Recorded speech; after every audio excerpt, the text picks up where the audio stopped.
What's up, Zombieland? Keith Couch here, Team Zombie. Man, this week I'm taking you guys back to the old drawing board, as they say. You guys remember these? These are actually called dry erase boards, but remember the old drawing board and the chalk and all that, and the teacher beating the chalk together and the old rigmarole? I went on a hunt the other night, and I have to share it with you guys. Unfortunately, I wasn't able to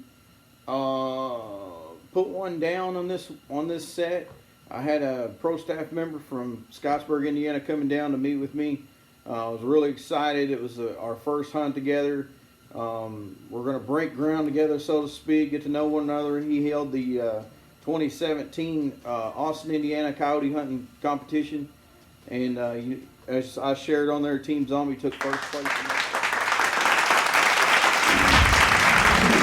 Having the next one January the 12th, 2018. That's in Scottsburg, Indiana, at the Scott County Fairgrounds. Check-in time is 7 p.m. Friday evening, and check-in back in is Sunday evening, 7 p.m. same time. Looking forward to that. It's only a couple weeks away. Get Christmas out of the way. Get these big old turkey dinners rolling in, and got to shake it off, man. Got to keep chasing these dogs.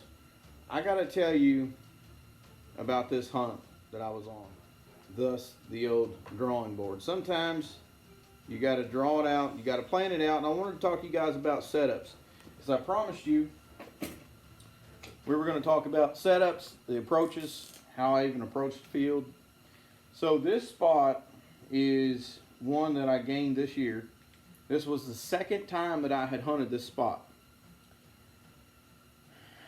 Lucas was on his way. I'm just going to give you all the scenario here of exactly how this unfolded. Lucas was on his way. I got freed up a little bit earlier. Couldn't stand it. Had all the gear in the Ranger. I had to get out. So I text Lucas. I'm like, man, can you come earlier? He didn't get my text, so I opted to go by myself. This is what happened. It's me. It's Ernest T. Keith Couch, Team Zombie. I'm out here in Zombieland. I opted to go by myself because I'm waiting on a buddy to show up. Old Lucas Brown from pro staff member of Backwoods Trophies. Yeah, he's coming up to hunt with me tonight. Going to show him the ropes, but I couldn't wait, so I'm out here going to do a set by myself. Got the electronic call and go set it up wind from me about 50 yards. Got a light wind tonight. I'm fixing to make this happen. I'm gonna have a coyote in the Ranger before he gets here. Here we go. So I went to this new spot. It's 3 or 4 miles from here, and let me just break it down here with this highly talented orchestrated artistry I got going on here. Come on. So what this represents here is this is a real thick hardwoods that's probably 50, 60 acres wide, and this is typical southern Indiana hunting ground for you. We're not out west, we're in the east. So I have permission to hunt this field and this field, and it's divided by a small fence row. It's only about really 8 feet wide. It comes halfway down the fields as a divider, and then nothing down through here. So when I approach a spot that I'm going to hunt, let's talk about wind. We're going to talk about a lot of different things. I'm going to start out with the wind. If I'm expecting the coyotes to come out of these woods here, down here is the road that runs parallel with these properties, okay? If I'm expecting these coyotes to be in these woods, when I get out of the vehicle on this road, just to check the wind. I'm not going to approach this set until I check the wind. But sometimes we'll pull up to a spot in the middle of the road, 3 o'clock in the morning, we'll get out and we'll check the wind, which I don't have a wind checker close by, but just a little doodad to squeeze. It's got a little powder in it, shoots it up in the air, tells you which way the wind's blowing. I get out of a vehicle, check the wind. If my wind is blowing towards the woods, I'm not going here. That spot's out. Shut her down. Go home, watch Matlock. Roseanne's coming back on. Hey, Roseanne. Didn't know you're still alive. That's good. I'm not going to hunt these spots if my scent is blowing this way. Game over. You're hunting the best nose in the business. End of story. How you doing? Now, when I showed up here, the wind was blowing from the left to the right. I can make that work. I'll tell you what I did. So, it's after dark. I know there's no cover here to hunt from at this particular point. So, it's dark. Here's what I opted to do. So, I drove the Ranger up in the field here. There's a little road that divides the two properties. I parked it, way down in here. And so what I wanted to do was I wanted to direct the coyote, the fox, where I wanted them to be. Here's how you do that. You use the wind. Use the wind. You can make these coyotes and these foxes do what you want them to do, but you got to use the wind. You got to use the terrain. Here's what I did. I've got an electronic collar, which allows me to set it somewhere, push a button, makes any type of noise I want it to make. We'll get into that. So what I did was I took the electronic collar and I took it over here about 50 or 60 yards and sat it. Okay? Now the wind direction is blowing left to right, like so. What I'm anticipating to do is I'm going to sit right here, downwind, okay, downwind of that electronic collar. Downwind is how come coyotes have survived for years. That's how they make their living. You'll hear me say it all the time. Coyotes make their living downwind. They survive downwind. They smell everything. Here's me. There's my position. Got the electronic collar sitting here. Now,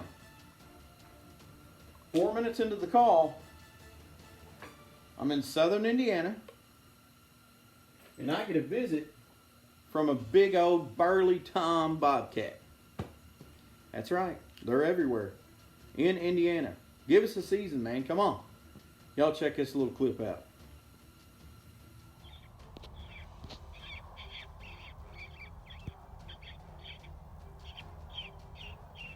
Now here's the benefit of having an electronic collar sitting out in the field. I see that set of eyes pop up. I immediately pause the collar from where I was playing a dual rabbit in distress sound, and I change it to some type of lip squeak. Often this will bring these animals in close enough for a shotgun shot or a more comfortable rifle range. You can also imitate this sound by using your mouth, but an e-collar is the way to go. So I'm dying to tell you guys what just happened. I just called in a big old tom bobcat.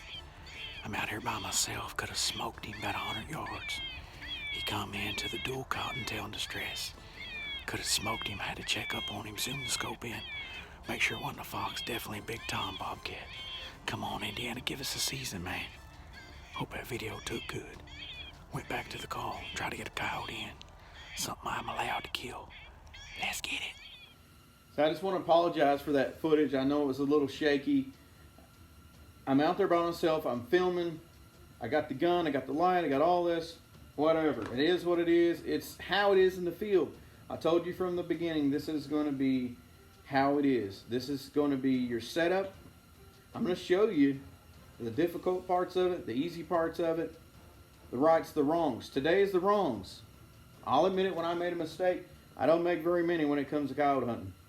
I made a mistake today, and I assumed. You know what they say about assume? It makes a out of you and me. Yeah, we know. Okay. Anyways, back to the call. Electronic collar. Me. I know a predator can use this to have their comfort zone. A predator always uses the path of least resistance. This field is a cut bean field. Nice and flat. Here's the only cover. Wind's blowing left to right. I know a smart predator is going to come down this fence line to get the wind of that call. Guess what? I'm sitting right here. Huh. Bad news, Brown. 4 minutes into the call, Mr. Bobcat checks up right here, about 100 yards from my position. Upwind. But you just said a predator will go down. I did. But bobcats can't smell worth a crap, okay? They're more of a sight. They got excellent vision. They're a lot different than coyotes and foxes. Yes, they can smell, of course, but just not as good. They're not as keen as a coyote or a fox is. Bobcat, curiosity, coming straight to the caller. He's 100 yards from my position. That was a little clip I brought you. Got him up, got him in the scope, identified. Very important to identify. Saw it was a big tom bobcat. So, I don't want to say I let my guard down, but my attention's on him. I do keep panning around with my hand light. Seeing the bobcat, he didn't stick around very long. He keeps spot checking over this area here, the upwind side. He starts moving this direction here, towards this cover, towards the downwind. Okay? So I'm just thinking he's checking out, but he kind of speeds it up a little bit and heads toward the cover, which left me wondering what was going on because I hadn't done anything wrong. Now, here comes the next little clip. Watch this. I'm going to bring you back and show you all these scenarios that can happen while predator hunting, including your phone ringing. Check this out. Be right back.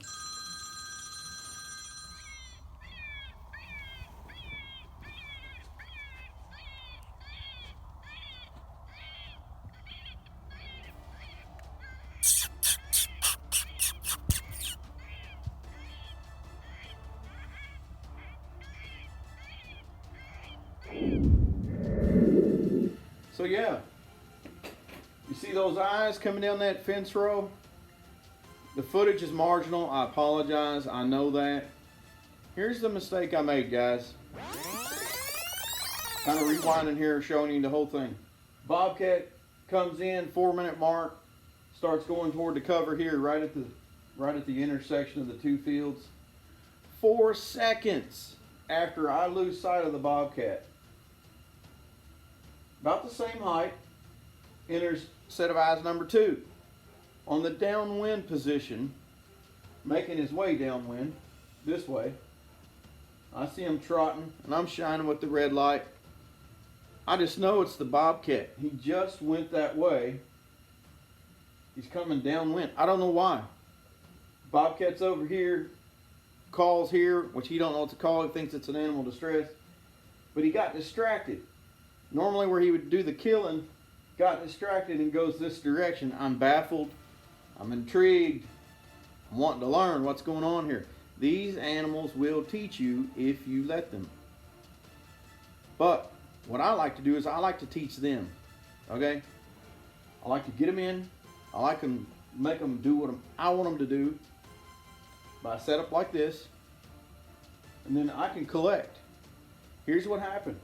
Here comes a set of eyes, which I assumed was Mr. Bobcat. 4 seconds. Disappeared. Here comes a set of eyes. Gets right in here, and I'm with him on the hand light. And I start questioning my second, giving myself a second thought here, thinking, it is the bobcat, right? So at this point, I'm just got the hand light on him. I'm like, oh, here he comes. What am I going to do with him? I can't shoot him. Not allowed. What am I going to do? I'm going to pet him. So I'm getting ready. I'm milking the footage, right? Makes a little turn here, and I see a tail. It's a big gray fox, man. Lesson to be learned. And I'll tell you the rest of the story here. Lesson to be learned. Don't assume until they're in the truck, until they're on the ground. You see how very easily, no matter how much experience you got, something can happen. Something can go wrong. So it's just a small amount of footage I ended up getting on that fox. You'll see when he spins and he takes off.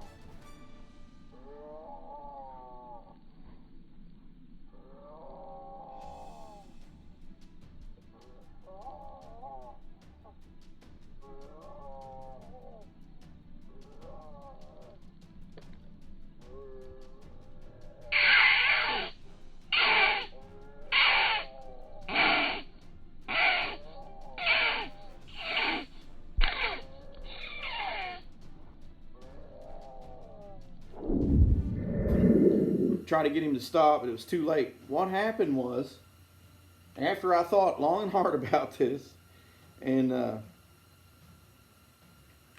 what happened is this bobcat, with its great vision that they have, spotted this fox somewhere back in here. There's a little rise right here, and this bobcat, in the complete dark, spots this fox. I don't know if he was walking towards him to get a better look. I don't know how that worked out. I couldn't see that.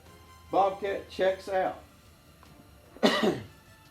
Now, fox comes in downwind, right where I knew they were going to come, and 10 more yards would have no doubt been past this cover line here. This is the point of no return. Once he gets up here to the tip of this cover and he can't hide no more, and I got positive identification, I've got the shotgun strapped. There's that shotgun again. Never leave home without it. I've got a lot of gear. I'm out there by myself. I still take it. I'm getting ready to roll him up right here. If he comes to the point of no return, he stops a little bit shy. Why did he stop? Why did he turn and why did he bolt? Because I had the light on him for, I don't know, 10 seconds. It never phased him. Had the green light on him, had the red light on him. Got the red light and spot and handle, green light and a gun. Why'd he bolt? Downwind. Hadn't reached the collar yet. Never smelled the collar. He had not reached that point yet. He's still up here. But what did he smell? Where the bobcat was. Bobcat comes in, checks up, spots the fox, checks out. Fox comes in, checks up, checks out the bobcat, checks out, checks in the mail. Welcome to Predator Hunting 101. Man, I gotta tell you guys what just happened. I'm out here by myself, waiting on Lucas to show up, and opted to go out and do a set before he got here. Went to a spot that I've only hunted twice, I think. New spot I picked up this year. Conditions are perfect. Low wind speeds right now, 1 mile an hour. And I just called in a big freaking bobcat, Tom Bobcat. Do it all the time. It gets me pumped up. Sucks, we can't freaking shoot them. Come on, Indiana. Come on. We're losing our turkeys, we're losing our deer. Let a brother shoot some bobcats. I done got the hat bill up on you now. In the Ranger, got the cab light going. Man, this bobcat, he checked up for a couple minutes and then he started moving to the right. The wind was blowing left to right. It's not typical for a bobcat to go downwind. He starts moving to the right, but he's walking away from me, going back towards the cover. So I'm like, what's up with that? Because usually they'll sit up in the field and watch you and whatever. So I'm thinking coyote coming downwind. So anyways, he disappears. 5-6 seconds later, I'm watching the downwind side. I got one little fence row separate me in between two fields that I can hunt. And I set the caller about 60 yards to the upwind side. I'm watching the downwind side right down this fence line, right where I knew they was going to come. So out he pops again. So I thought. I tell you, no matter how much experience you got, you can always make a mistake. Here's the mistake I made. I assumed that this little animal that jumped out of this fence row was that bobcat that I just saw 5 seconds before. No, says I. I let it come in. I got some footage on the camera.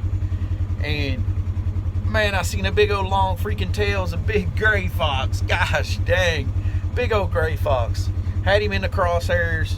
Dropped the camera. Son of a buck. That's good. At least I know they're here. I'll come back and get them another day. Never shot.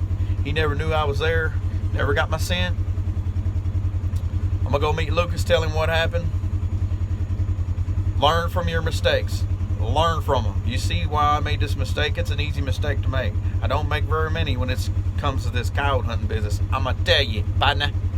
Dang it, man. On to the next one. Live and learn, boys. Let's roll.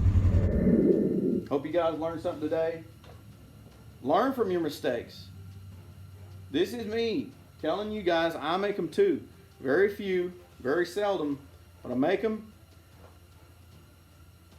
I figure out what happened and I correct them. Now, this whole hunt was with night lights. This is getting ready to change. We are getting upgraded soon. Moving on up like George and Wheezy. And I've got night vision setup coming in the next couple days. So getting it set up, ATN. I'm excited. I'm ecstatic about it. So on a particular hunt like this, I could have had some great footage all on. I wanted to share this personal experience here with you guys. I wanted to show you. Just remember, in any setup, this works. In any setup, the terrain's going to be different. But you always check that wind before you go to your setup. Now, a lot of our spots we know just by, the properties. We check the weather and the wind's coming out of the west. Well, we know this property over here is in such and such spot, so we won't even go there. Excuse me. Your wind is your lifeline on these setups. Use it to your advantage. Use it to their disadvantage. You're taking away a big piece of that's how they make their living. Take it away from them. You want them to end up like this? Like this guy here? Now be sure and look for part 2, and we'll talk about more tips and tactics. Away from them.